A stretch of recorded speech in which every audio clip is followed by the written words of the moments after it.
ചൊവ്വയിൽ സമുദ്രങ്ങൾ സൃഷ്ടിക്കാൻ പാകത്തിന് ഭൂഗർഭജലമുണ്ടെന്ന് പഠനങ്ങൾ. നമസ്കാരം, കൊട്ടാരക്കര മീഡിയയിലേക്ക് സ്വാഗതം.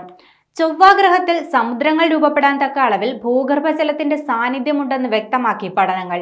അമേരിക്കൻ ബഹിരാകാശ ഏജൻസിയായ നാസയ്ക്ക് വേണ്ടി കാലിഫോർണിയ യൂണിവേഴ്സിറ്റിയിലെ മൈക്കൽ മാങ്കയുടെ നേതൃത്വത്തിലുള്ള ഗവേഷണ സംഘമാണ് പഠനം നടത്തിയത്.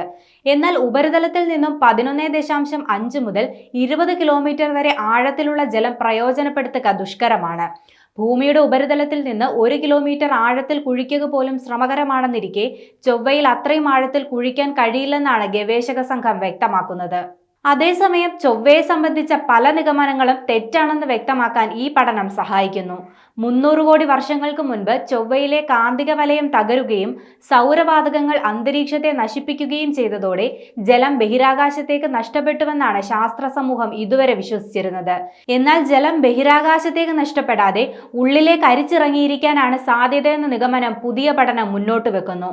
ദ്രവജലത്തിന്റെ സാന്നിധ്യം ചൊവ്വയിലുണ്ടെന്ന കണ്ടെത്തൽ അവിടുത്തെ നഷ്ടപ്പെട്ട അന്തരീക്ഷത്തെക്കുറിച്ചും കാലാവസ്ഥയെക്കുറിച്ചും ജീവന്റെ സാധ്യതകളെക്കുറിച്ചുമുള്ള പഠനങ്ങളെ സഹായിക്കുമെന്ന് മൈക്കൽ മാങ്ക പറഞ്ഞു. 2018 നാസ ചൊവ്വയിലേക്ക് അയച്ച ഇൻസൈറ്റ് ലാൻഡറിൽ നിന്നുള്ള വിവരങ്ങളാണ് ഗവേഷകർ പഠനത്തിനായി ഉപയോഗിച്ചത്.